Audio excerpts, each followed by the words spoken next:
First contact gone wrong. The RSS Endeavour drifted silently through the Orion Arm, its sensors scanning the vast emptiness of space. Captain Sarah Chen stood at the bridge's main viewport, her dark eyes reflecting the distant stars. This was supposed to be a routine exploration mission. Chart new systems, look for habitable worlds, and maybe make peaceful contact with other civilizations. Instead, they had stumbled upon something that made her blood run cold. Multiple energy signatures detected, Captain. Lieutenant Rodriguez reported from his station. They match nothing in our database. Chen nodded, watching as the holographic display came to life before her. Dozens of crystalline ships surrounded a small blue-green planet, their formations precise and threatening. Energy beams lanced from their vessels toward the surface, targeting what appeared to be civilian structures. Life signs on the planet? Chen asked, already dreading the answer. Approximately 3 million, Captain.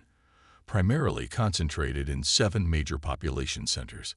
There, Rodriguez paused, his voice catching. They're being systematically targeted. The bridge fell silent. The Endeavour was an exploration vessel, not a warship. Its defensive capabilities were minimal, designed more for deflecting space debris than surviving combat. But as Chen watched another civilian center erupt in flames visible even from orbit, she knew they couldn't just observe. Open a channel, she ordered. All frequencies. Channel open, Captain.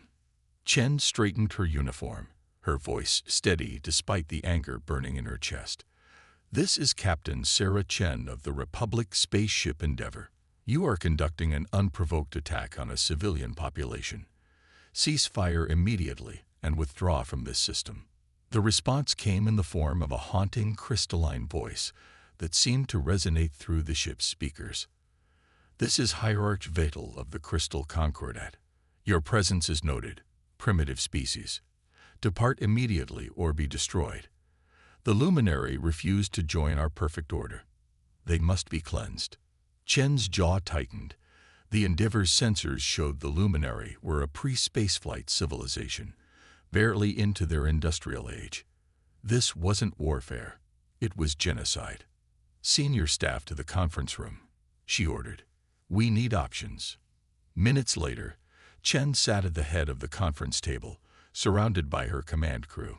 Chief Engineer Maya Patel spoke first, her hands moving animatedly as she explained her idea. Their ships are incredibly advanced, Captain, but they're also predictable. They're using crystalline computation matrices, highly efficient, but rigid in their programming. They can't adapt quickly to unexpected variables. Lieutenant Commander Jackson, their tactical officer, leaned forward. What kind of variables are we talking about? Patel's eyes gleamed. Their targeting systems are designed to track large objects, ships, missiles, energy weapons. But what if we gave them something smaller?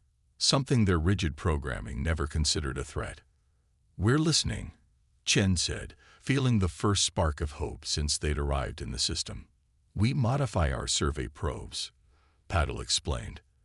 They're small enough to slip through the gaps in their sensor coverage. We load them with electromagnetic pulse generators. Nothing fancy, just enough to disrupt their crystalline computing systems.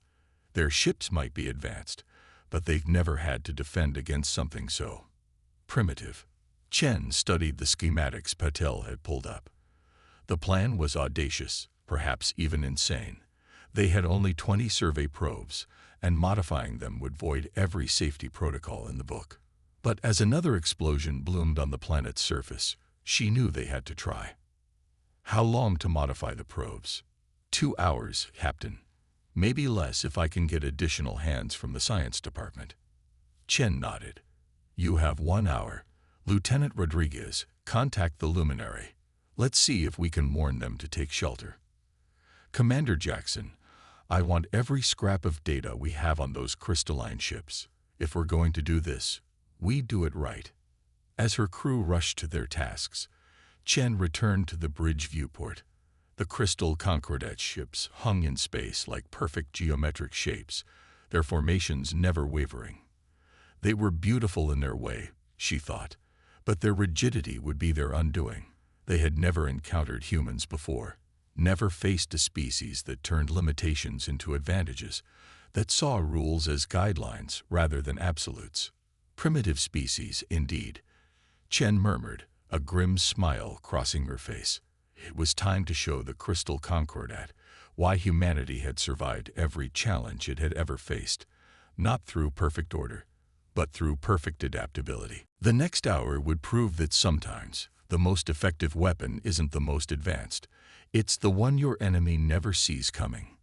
The human element. The Endeavour's engineering bay hummed with frantic activity as Chief Engineer Patel supervised the modification of their survey probes. Sparks flew from makeshift welding stations as crew members repurposed scientific equipment into weapons of war.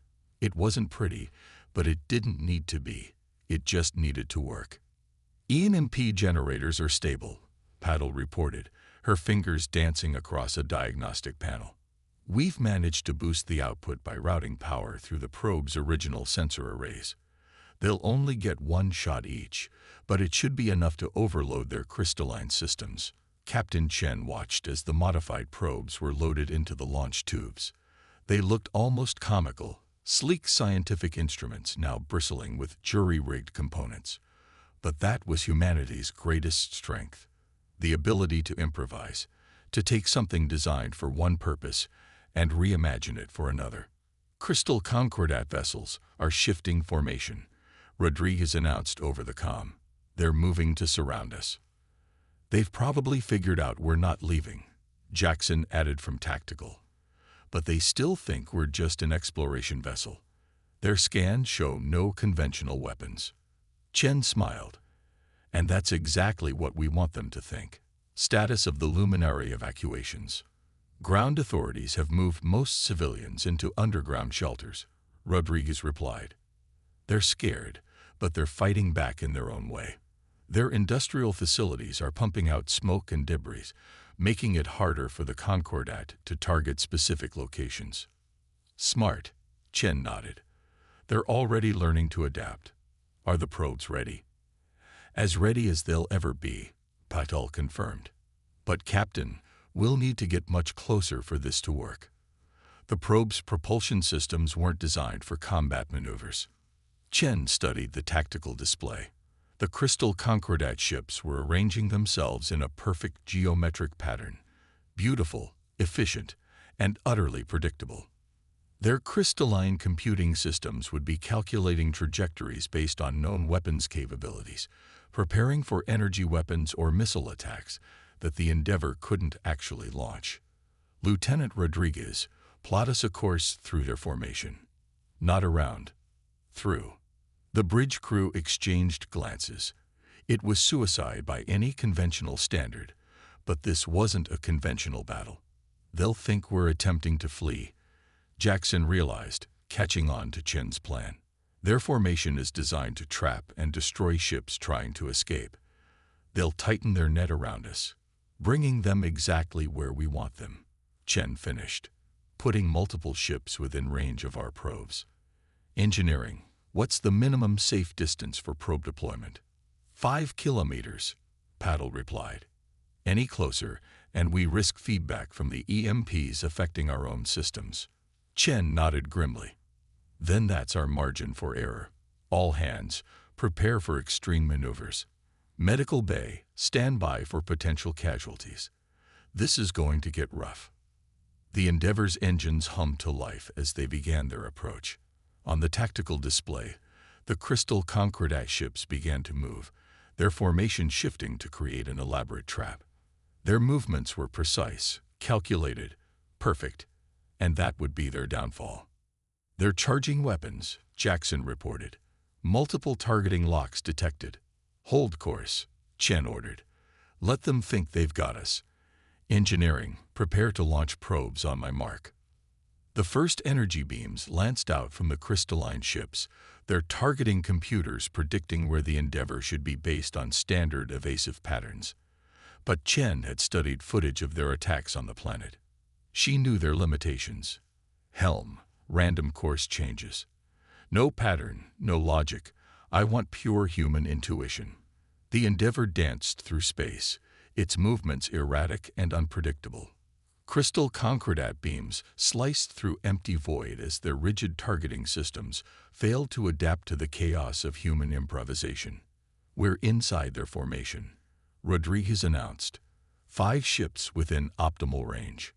"Now," Chen ordered, "launch probes, full spread." The modified probes shot from the Endeavour's launch tubes, their small size making them nearly invisible against the backdrop of space. The crystal concordat sensors, calibrated to detect ship-sized threats, barely registered them. Impact in 3, 2, 1. Brilliant blue-white pulses erupted from the probes. For a moment, nothing seemed to happen. Then, one by one, the nearest crystal concordat ships began to drift. Their perfect geometric formations wavered as their crystalline computers struggled against the electromagnetic assault. "Direct hits on 4 vessels," Jackson reported, excitement creeping into his voice. "Their weapons and propulsion are offline. The 5th, their shields adapted somehow. They're still operational." Chen watched as the disabled ships drifted, their once perfect formation now in chaos. The remaining crystal concordat vessels were already moving to compensate, but there was hesitation in their movements now. For the first time, they faced an enemy that didn't follow their rules of engagement.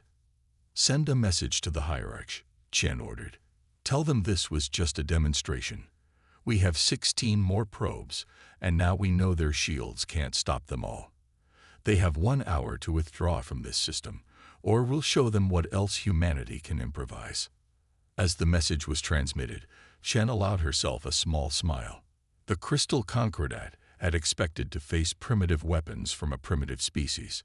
Instead, they had encountered humanity's greatest weapon: the ability to think outside every box, to turn weakness into strength, and to prove that sometimes the most primitive solution was the most effective one. The real battle was just beginning, and humanity was just warming up. Breaking convention. Hierarch Vital's response to the Endeavour's ultimatum came swift and predictable. The remaining crystal concordat ships had regrouped, forming an even more complex geometric pattern that their tactical computers deemed perfect for both offense and defense. Their crystalline voices echoed through the ship's comm system, filled with cold certainty. "Your primitive tactics will not save you again," the hierarch declared. "We have analyzed your weapon and adapted our shields. Your advantage is lost." In the Endeavour's makeshift tactical room, Captain Chen watched the holographic display with Chief Engineer Patel and Commander Jackson. The disabled crystal concordat ships had been recovered by their allies, their systems slowly coming back online. But something about their new formation caught Chen's attention. "They're keeping their distance," she noted. "Minimum safe range based on our probe's previous EMP blast radius.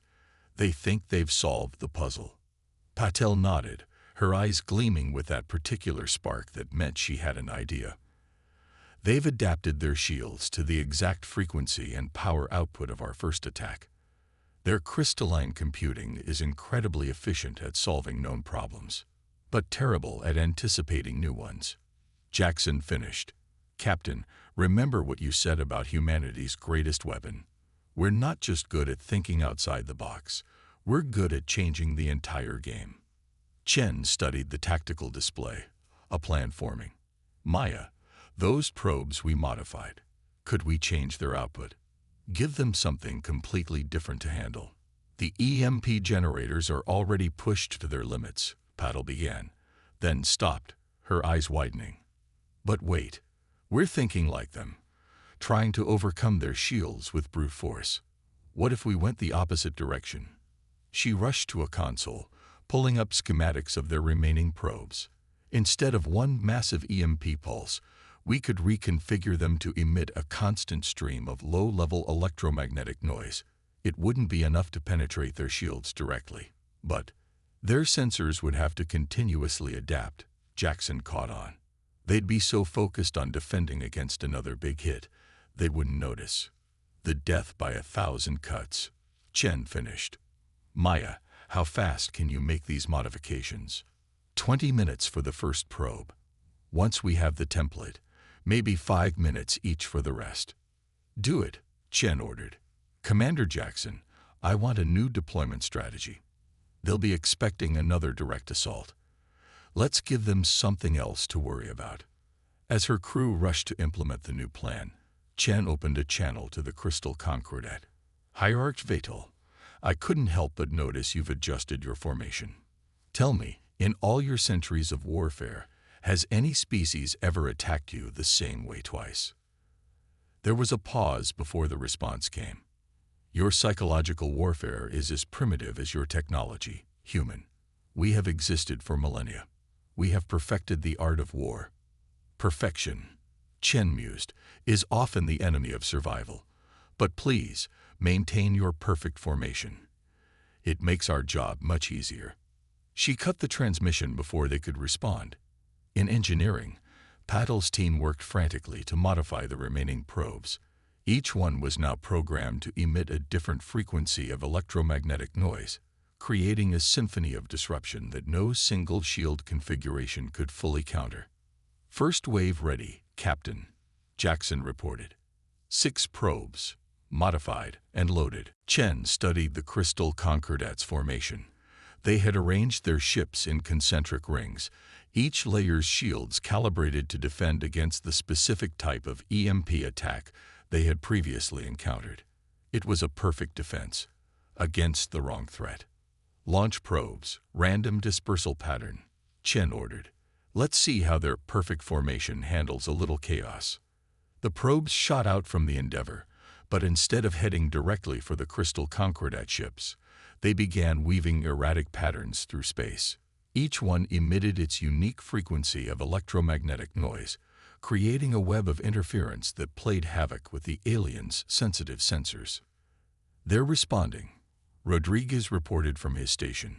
Their formation is, Captain, I think we're giving their computers a headache. Their ships keep trying to optimize their positions, but each adjustment throws off the calculations for every other ship in the formation. On the tactical display, the Crystal Concordat's perfect geometric pattern began to wobble. Their ships' attempts to maintain optimal defensive positions while accounting for multiple changing variables forced them to make constant minor corrections. Each correction rippled through their formation, creating a cascade of micro-adjustments that their rigid programming struggled to handle. Their shields are fluctuating, Jackson announced. They're trying to adapt to too many different frequencies at once. Power distribution is becoming erratic. Chen watched as the first Crystal Concordat ship broke formation, its systems overwhelmed by the constant need to adapt. Then another and another. Their perfect defense was crumbling not from a decisive blow, but from death by 1,000 paper cuts, exactly as planned. Now comes the interesting part, Chen said, watching the chaos unfold. Their computers have to make a choice. Maintain their defensive formation and risk system failure from overload, or break formation to reduce sensor load and expose themselves to conventional attack. The Crystal Concordat had encountered countless species in their history, had faced and defeated every type of weapon and strategy their computers could analyze. But they had never faced an enemy that turned their greatest strength, their perfect, predictable efficiency, into their greatest weakness. The real question now wasn't whether they would break formation, but what humanity would do when they did.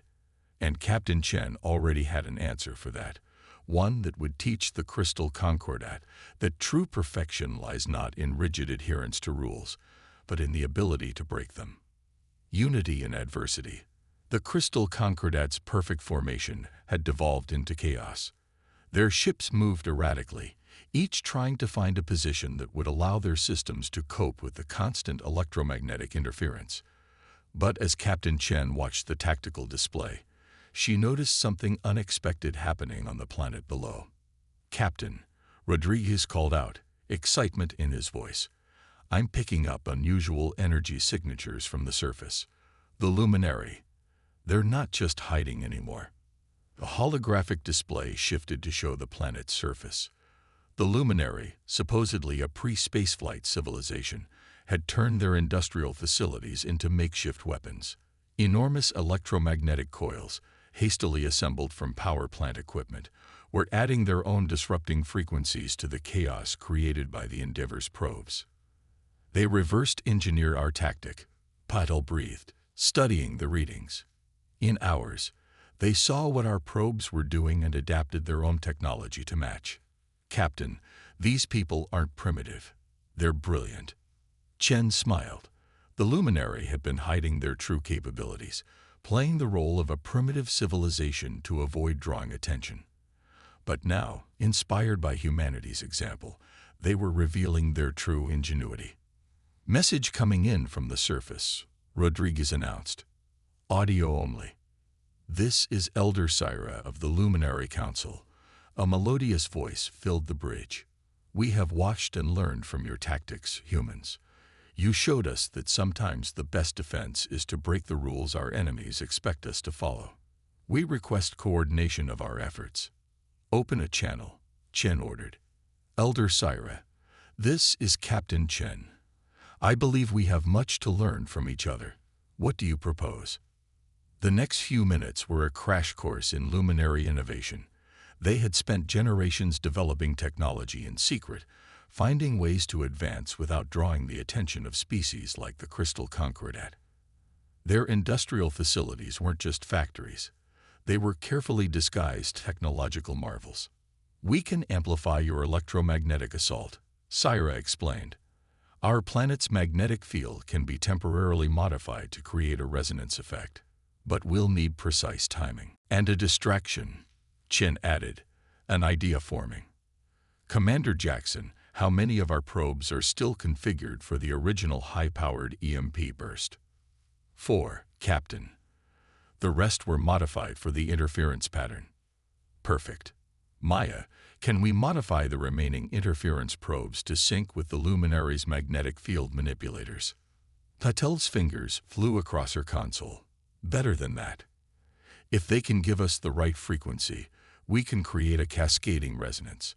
Each probe's interference pattern would amplify the next. On the tactical display, the Crystal Concordat ships were still struggling to maintain cohesion. Their rigid programming demanded they find a perfect solution to the electromagnetic interference, but there was no perfect solution to be found. And now, they were about to face something even their advanced computers couldn't predict. Incoming transmission from the Crystal Concordat, Rodriguez reported. Heinrich Vitel's voice carried an edge of desperation beneath its crystalline perfection. Your primitive tactics cannot succeed. The Concordat has faced and defeated countless species.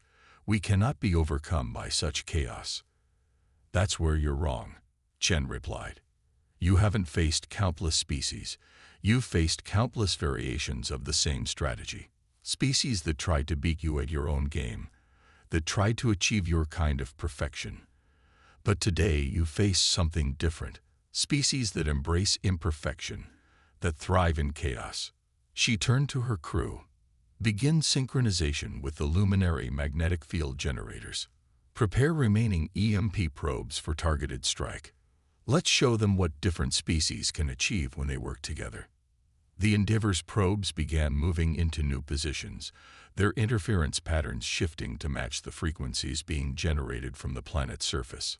The luminary's hidden technology came to life, creating ripples in the planet's magnetic field that amplified every electromagnetic pulse. Crystal Concordat vessels showing increasing system instability, Jackson reported. Their shields are trying to adapt, but the resonance pattern is overwhelming their ability to compensate. Chen watched as the complex dance unfolded. Human ingenuity combined with luminary innovation, creating a symphony of electromagnetic chaos that no amount of crystalline computing could counter. The Crystal Concordat ships began to drift, their perfect formations forgotten as they struggled simply to maintain basic functions. Now, Chen ordered, launch remaining EMP probes. Target their command ships. The final probes shot out, carrying their powerful electromagnetic pulses straight toward the hearts of the Crystal Concordat fleet. With their shields already strained by the resonating interference pattern, they had no defense against this last, decisive strike. One by one, the massive crystalline ships went dark, their sophisticated systems overwhelmed by the combined assault. The few vessels that maintained power were trying to retreat, their perfect tactical algorithms abandoned in favor of simple survival. Message from Elder Syra, Rodriguez announced. The Luminary defense grid is fully online. They're offering sanctuary to any Crystal Concordat crew that wishes to surrender. Chen nodded, watching as the battle transformed into something the Crystal Concordat had never encountered in their millennia of warfare, an opportunity for peace born from chaos, a victory achieved not through perfect order, but through the beautiful unpredictability of cooperation between different species. The real revolution wasn't just in the tactics they had used, but in what those tactics represented. A future where strength came not from imposing order, but from embracing diversity. The Crystal Concordat was about to learn that the galaxy had room for more than one way of thinking. Victory through innovation. In the aftermath of the battle, the Endeavor's bridge was quiet save for the soft hum of equipment and occasional status reports. The holographic display showed a strange but hopeful scene. Crystal Concordat ships, their once perfect formations abandoned, now docked peacefully alongside luminary platforms. Surrender had come not with violence, but with understanding.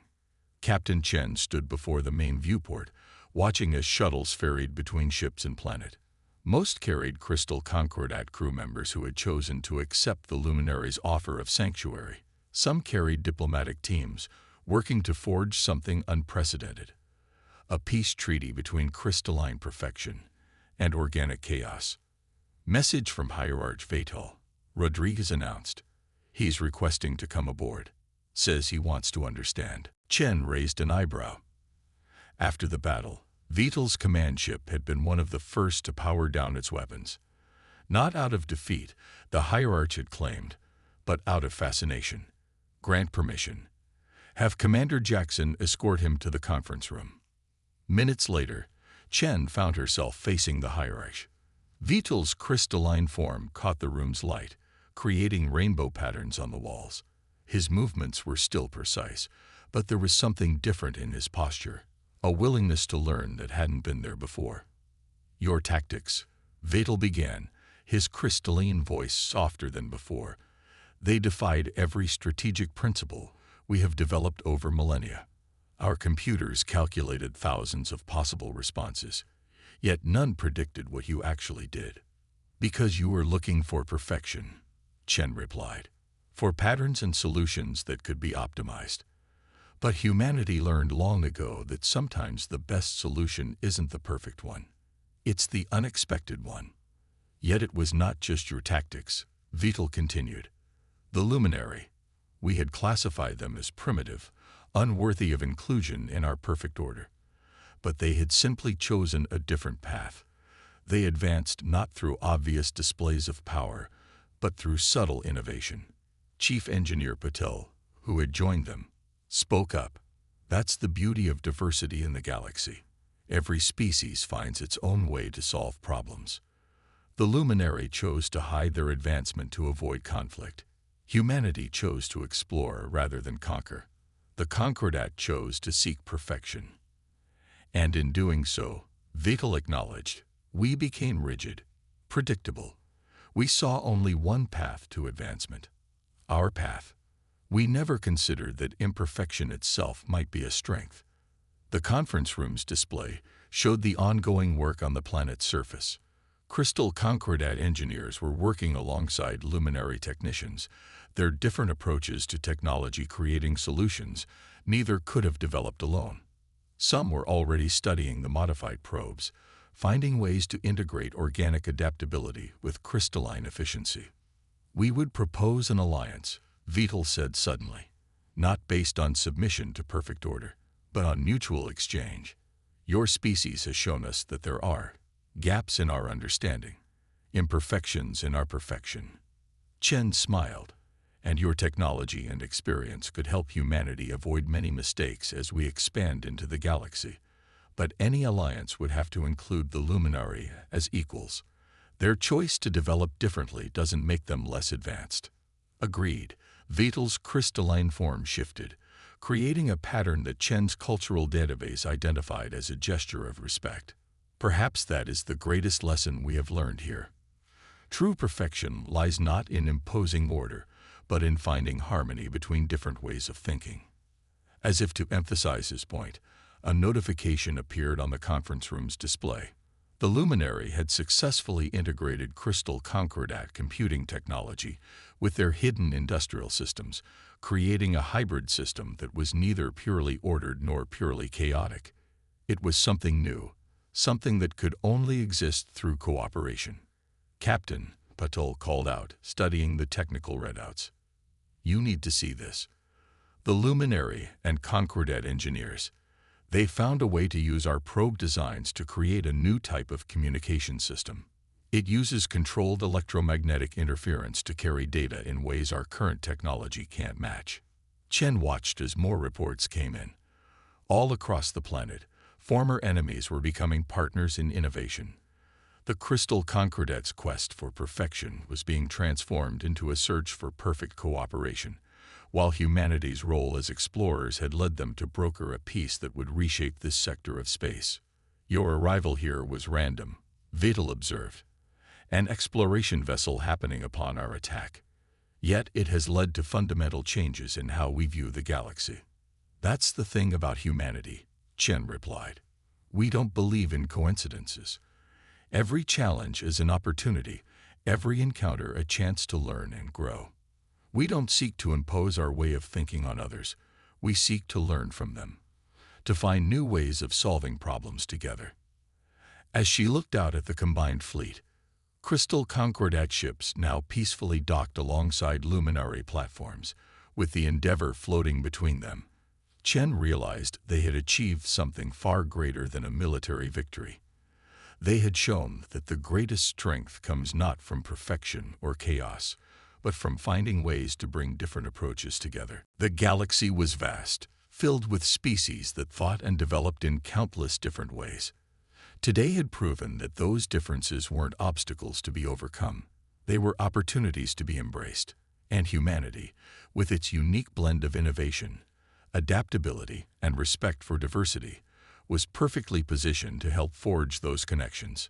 "So," Chen said, turning back to Vital, "shall we discuss the future?" The hierarch's crystalline form caught the light in a new pattern, one that looked remarkably like a human smile. "Yes," he replied, "a future that none of our predictive models could have calculated. And perhaps that is exactly why it will succeed."